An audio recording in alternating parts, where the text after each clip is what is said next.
channel. So for today's video ay, ang gagawin natin ay, kung makikita nyo kung paano ako magluto ng special pancit canton. Yeah, that I just saw on TikTok again. So later on, magluluto ako ng pancit canton, pero in a special way kasi lulutuan ko siya with evaporada and then cheese, quick melt cheese. Yun lang naman.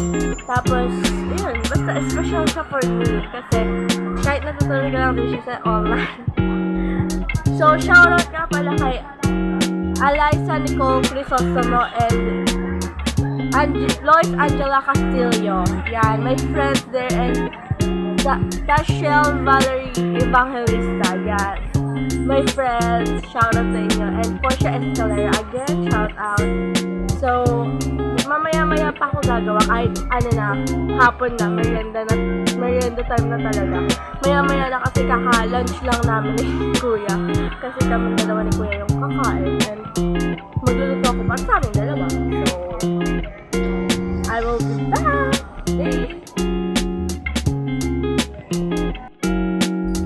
Siyempre, ang uunahin natin ay magpakulo ng tubig. Ayan, magpapakulo tayo ng tubig. Yan. Kawali. Siyempre, bubuksan natin yung mga pancit canton. Yeah, tapos ito din, bubuksan natin. Pero later pa natin ito gagamitin. Lulutuin muna natin yung noodles. Tapos, siyempre, maghihiwa tayo ng cheese. Kahit anong brand ng cheese. Pero sa amin kasi quick milk lang yung available. Kaya, quick milk ang gagamitin natin. Maghihiwa lang tayo ng konti. Hiwain natin yung cheese.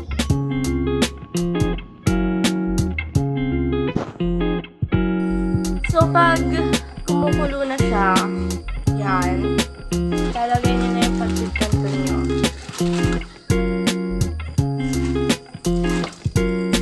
Napasobraan ako ng tubig na nalagay. Pero okay na yan. Kaya rin yan. Kasi tatapon natin ito syempre. And, hintayin lang natin siya maluto, and then pagtapos nun, i-drain natin siya and then set aside. Tapos ilalagyan na natin to. Wait. Buksan muna natin to. Alaska Evaporada. Buksan na natin to, i-set aside mo muna kasi mamaya pa natin gagamitin yan. And papakuluin lang natin tong noodles hanggang sa maluto siya. Ayan, so na-dry na natin tong noodles at luto na siya.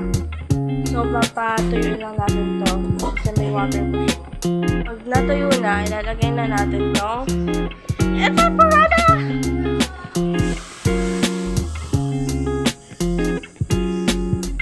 Inaano natin yung apoy. And ilalagay na natin tong noodles. After mo malagay yung noodles, pwede na natin ilagay yung cheese. Huwag kayo mag-alala guys, sabi gusto ko na kamaya. Itong cheese, lalagay na natin doon. Tapos, lalagay na natin. Tapos yung seasoning lalagay ko na. Yan. Parang i-will combine nyo na siya. Pag nalagay nyo na lahat, i-mix nyo.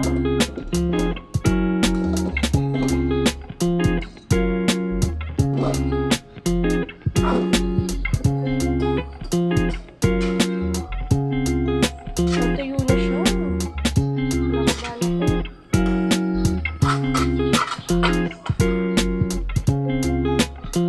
Tunawin nyo lang yung cheese. Sa mahinang apoy na to kasi nawalan na ng enough.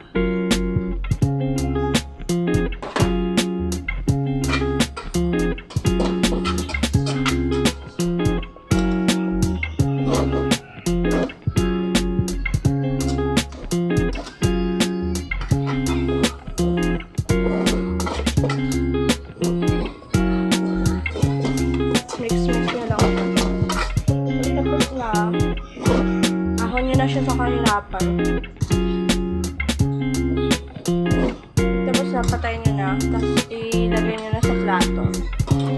enjoy! So, ganito po ako magluto ng pansit canton. Yummy! Serve na natin siya rito sa mesa.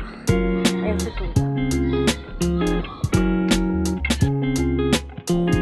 So, that's all guys. Ganun ako magluto ng special pansit canton ko. So, thank you for watching. If you like this video, please give it a like, share, subscribe, and click the notification bell for more updates and for more upcoming videos. Bye everyone! See you on my next vlog!